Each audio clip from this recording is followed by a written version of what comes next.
And hello there, and welcome back to ABLF. I'm absolutely delighted now to welcome the Managing Director of Facebook for the Middle East and North Africa. He leads the commercial growth and the impact of Facebook, and indeed its expanding portfolio of apps, services, and businesses right across the region.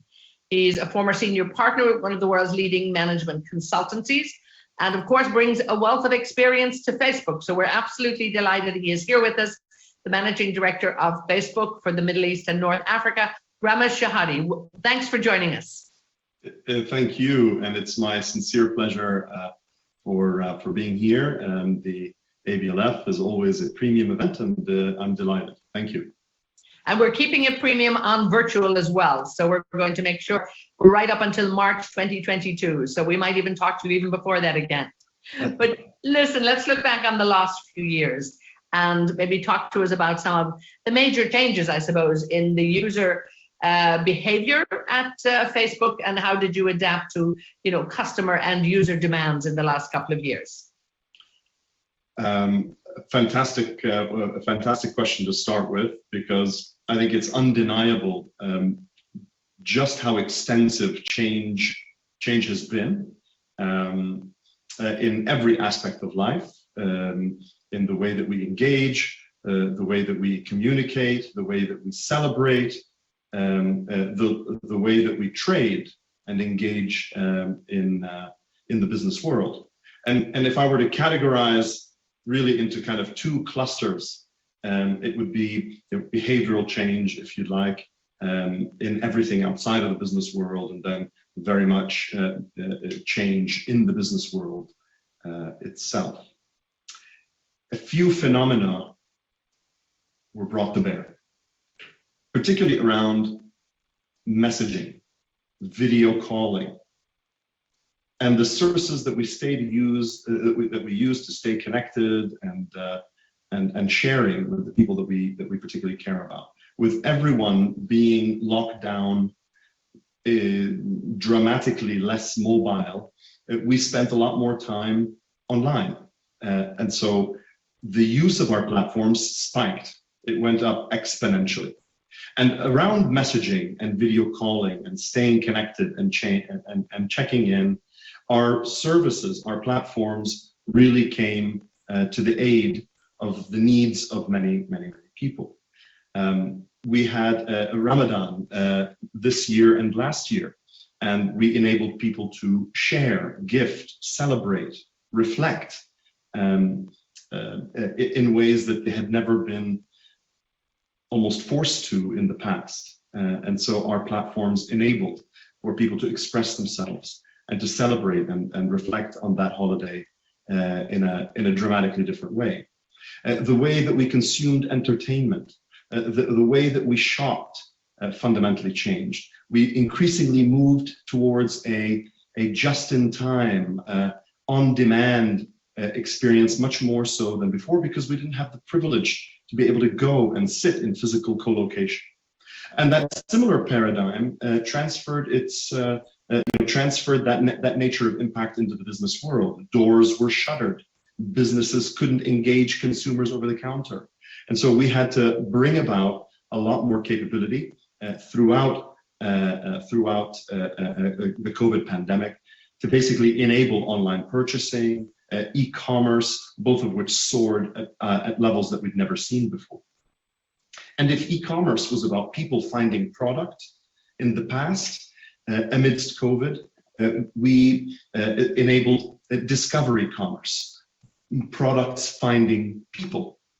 200 million businesses are using our tools every month, and the vast majority of these are small and medium businesses, mostly non-advertisers using our tools to build a digital presence, connect in multiple ways, and in a way to find a lifeline, particularly when immobility became their reality.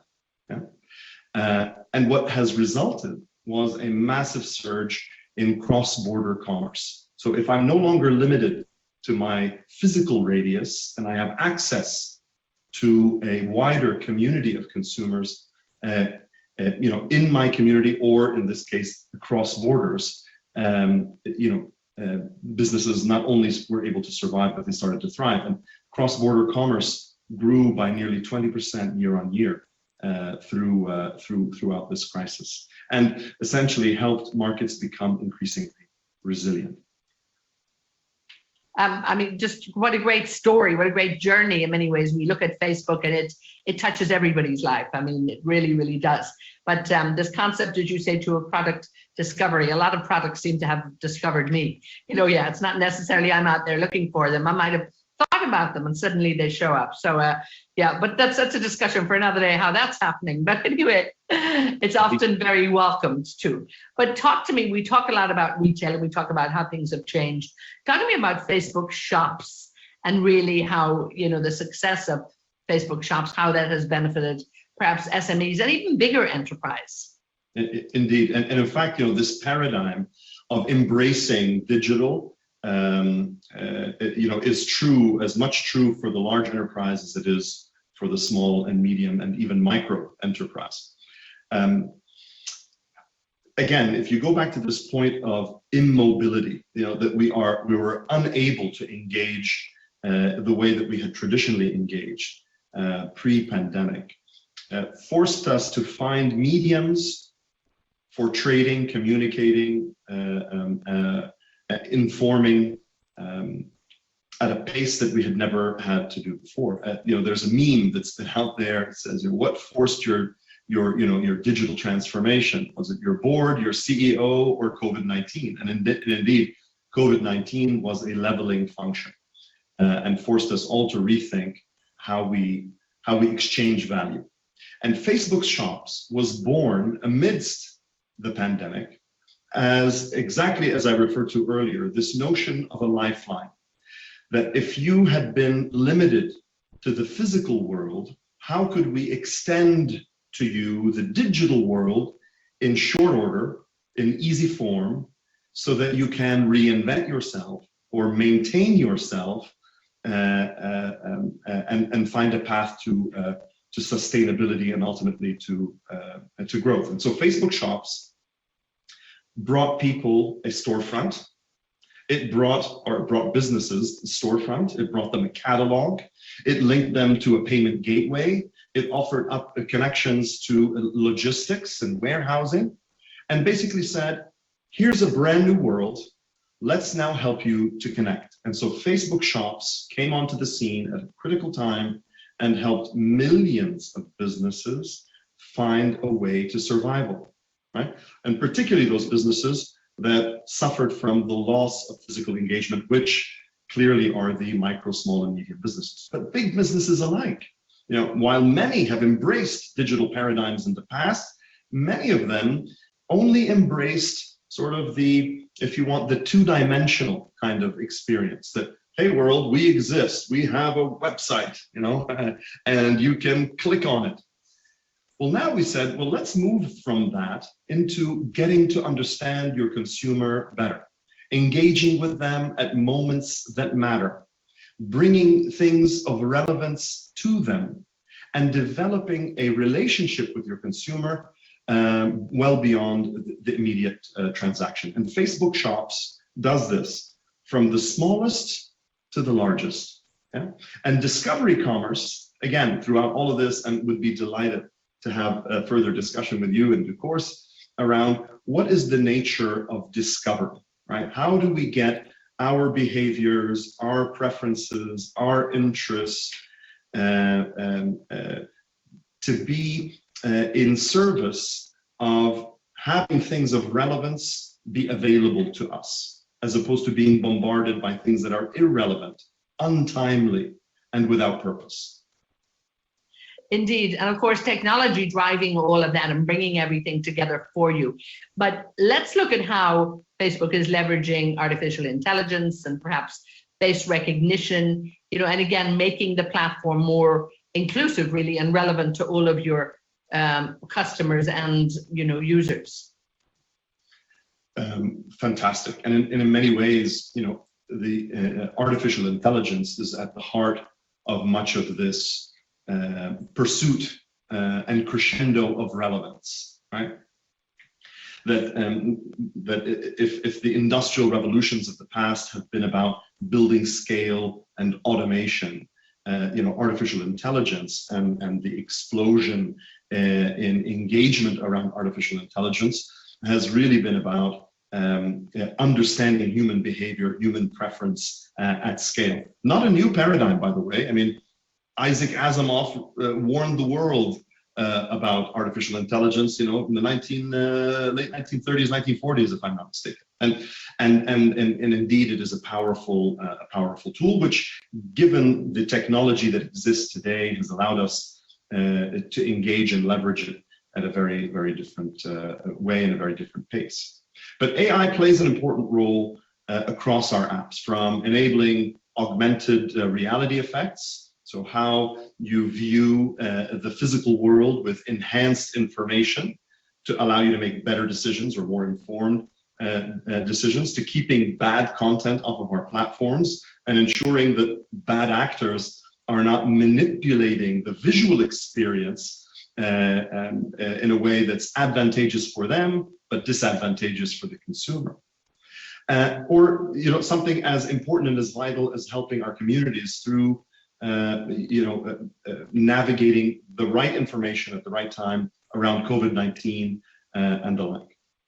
But AI-powered services are more present today than ever before for these reasons.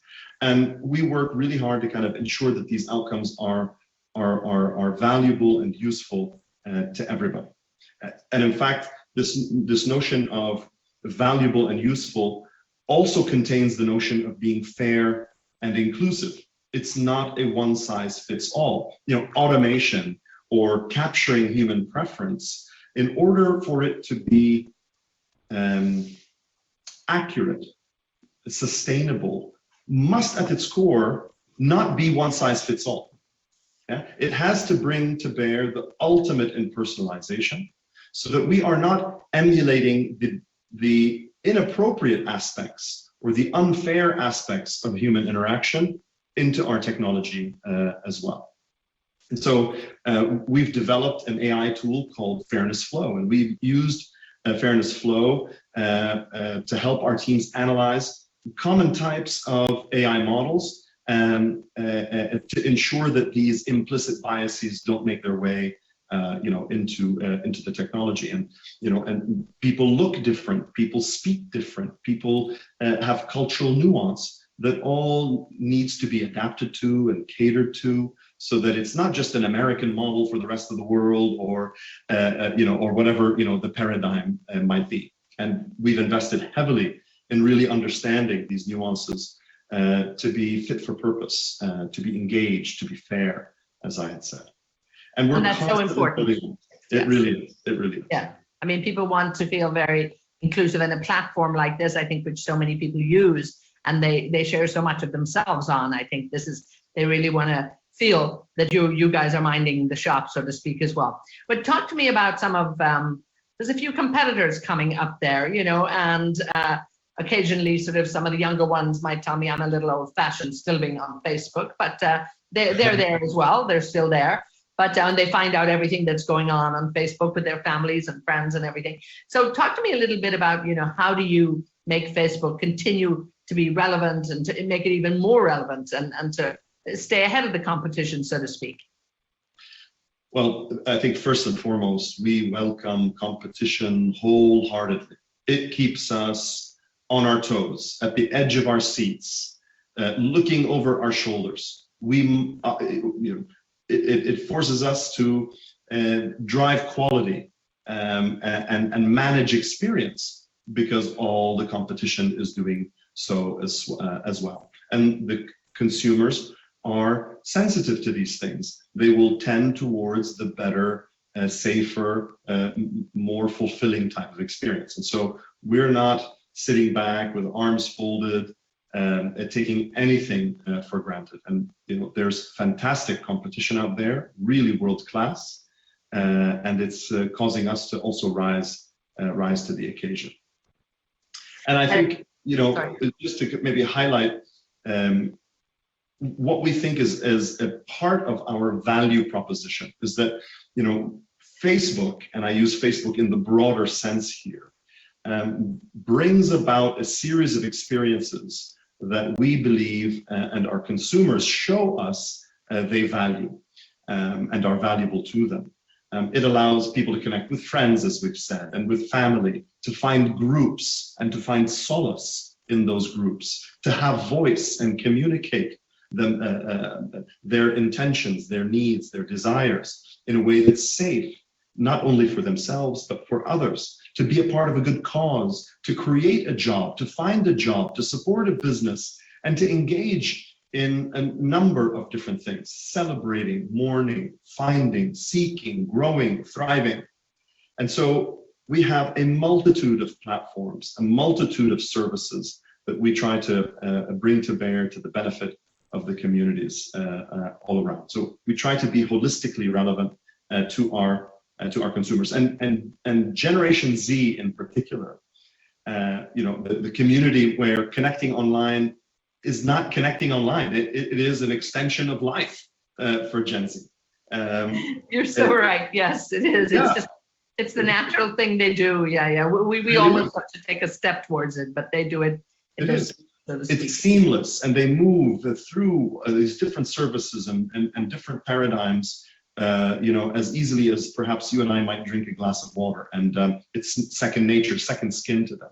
And so the test of our products, the value of our products, is really, I think, brought to bear and proven through the engagement of Gen Z. And today, we have hundreds of millions of people or of businesses using our platforms. We have billions and billions of people using our platforms, and we think that this is an indication that we're doing something of value and something purposeful and useful to these people's lives. And indeed, when we look at the value and purpose and the usefulness of it all, you're a huge tech giant. You've got the big picture vision, but also, you look local, and particularly talk to me about your hashtag #LoveLocal program on Facebook. This I find fascinating. Tell me why that's so important to you.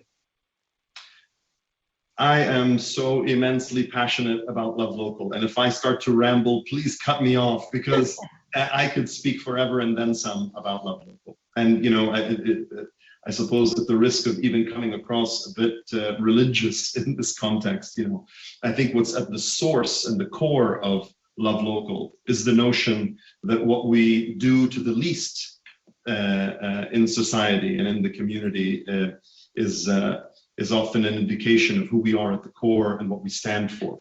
And when we looked at the suffering that prevailed amidst the COVID pandemic, we were compelled to action. We were compelled to help these small and medium businesses that were shuttering because of this lack of engagement. And I spoke about how Facebook Shops helped in this regard. But the idea at its core was essentially saying, hey, small and medium businesses, we're going to give you a lifeline. We're going to give you some cash. We're going to give you some tools. We're going to teach you how to reinvent yourself. There's webinars, there's training hubs, there's resource hubs, there's experts, there's in multiple languages, to basically say, you can weather this storm. Yeah, it is a tempest, but there is a ballast. You can get through this. Yeah, and at the same time, a communication and an agenda with consumers to say, hey, check out these businesses, buy from them, engage with them, invest in your community, love local. Yeah, and really, it was the mashup of these things. And we've done this in the UAE, in Egypt, in Morocco, in Jordan, in Lebanon, throughout the MENA region. And we continue to engage actively, willingly, and with great conviction that we're doing good. We're doing good. We're doing good. Facebook is doing good for a community, and for the families of these communities, for the families of these businesses that really saw quite a difficult experience amidst COVID, and continue to do so in many, many geographies. And I think it's just made such great sense. I mean, you see this in, community groups in neighborhoods that have sort of grown up, exchange of goods within communities and neighborhoods, women's groups, any different groups from any nationality, from any interest, music groups. So minority groups, migrant groups, you name it. It's part of a framework that we have.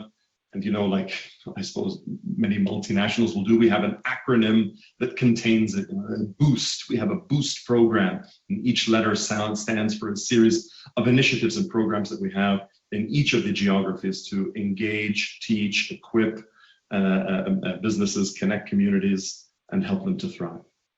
And it's easy. I think that's the lovely thing about it. People do identify with it and can very easily pop in and out. So it's also the ease of use, I think, that's also helping people. But when we look at, the future of Facebook, and we look at what's next, I suppose, I'm going to talk a little bit about bigger tech predictions, but let's stay with just, what we can expect in Facebook. What sort of new exciting features, and what's the latest ones that you're really finding, good reaction to, and people are actually loving apart and embracing, apart from Love Local and that? Delighted to do so. And Facebook is a huge and ever growing business with equally growing number of capabilities and areas of interest that we hope to be able to bring to bear successfully and efficiently. And Mark Zuckerberg always says, we're only 1% done. We're only 1% done. So the path ahead is as much as you think we've been able to accomplish, don't rest on your laurels. There's still a huge road ahead. But things that I think in the coming year that will be top priority, and you will hear a lot more of from us, will be about artificial intelligence and how that improves and automates and personalizes business engagement with consumers.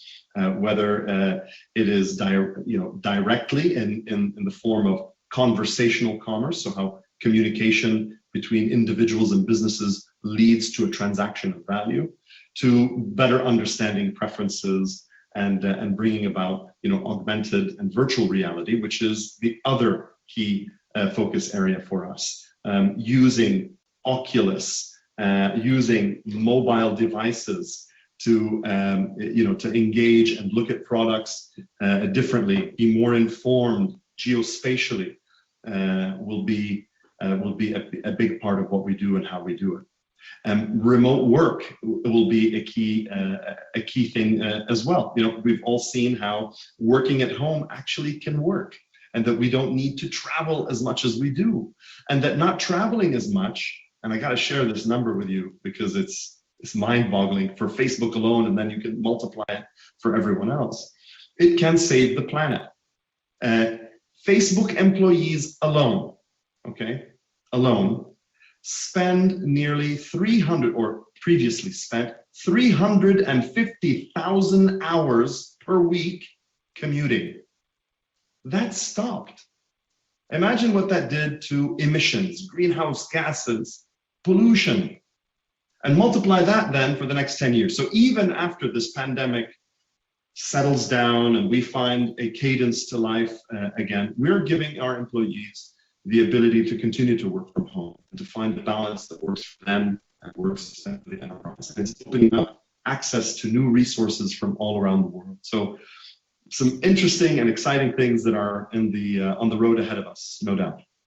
And indeed, just talking about that, these are the things I think as running a business, you don't really notice when it's just part of what you do. When people had to commute to work all of our lives, go to commute to everywhere, it was just part of what you did. Nobody sat back and thought, we should really analyze this. And what if we didn't have to do it? Because that what if was never a scenario. But I suppose there's this tremendous dynamism in terms of like how we work and how we relate to different teams. And I think I would imagine a company like Facebook, it's brought even renewed dynamism to it. It's, yes. It's probably a very exciting time down at Facebook right now. Indeed it is. Now, let's just take a look at the bigger picture before we wrap up in terms of, when we look at tech that is driving the world and we look at, where we are in the digital revolution. I mean, I think we all once looked at digital as a disruption. I always say now it's just the destination, and we're all well on our way. But let's have a look at sort of bigger tech predictions, kind of, if you would. What should we be looking out for, and what's going to make people's lives ultimately better, more efficient, and maybe more fun?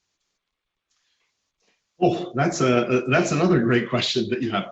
I would say there are a number of things. I think the way that we consume information is fundamentally changing. We went from reading, books and texts to then engaging in shorter form online and still reading, to then using the power of visual, and now audio is becoming much more important.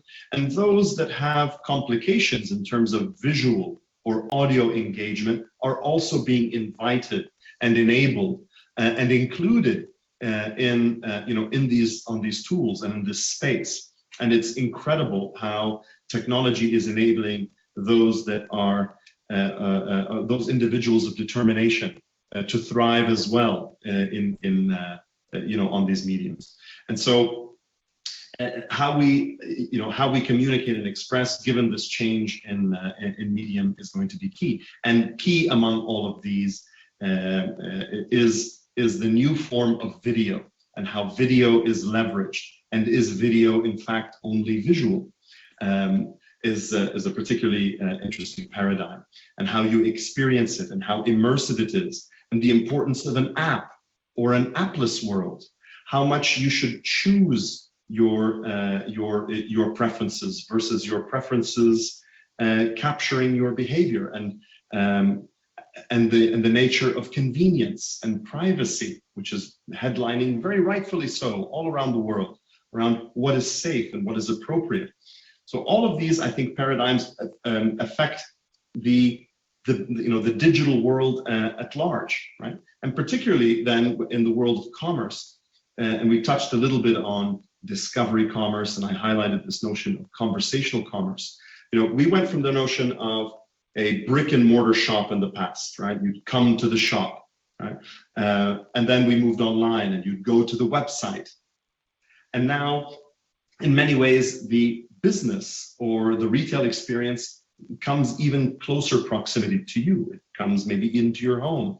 How do your behaviors, your preferences, your devices, your machines allow greater or faster engagement than ever before, and purchasing and transaction of value than ever before? There's a multitude of these paradigms, and AI is at the heart of this. Security is at the heart of this, and behavior is at the heart of this. So thank you so much. I mean, basically, I'm listening here to all of these very exciting developments. So much going on. Without a doubt, Facebook is no time for complacency here. And I love that what you're saying. You might only be 1%. There is so much to do. And it's a great time in the industry. I think it's a very dynamic time. And, keep up the good work, because it looks like you're going to be very busy for the next time to come. Indeed. Ramez, thank you so much. Thank you. It's been a delight. Thank you so much. And that was the Managing Director of Facebook for the Middle East and North Africa. On behalf of ABLF, we were absolutely delighted there to have with us Ramez Shehadi. So once again, thank you so much for such a lively conversation and such an inspiring one. So we're all out there looking in the great beyond to see what's coming next from Facebook. Thanks again. Thank you.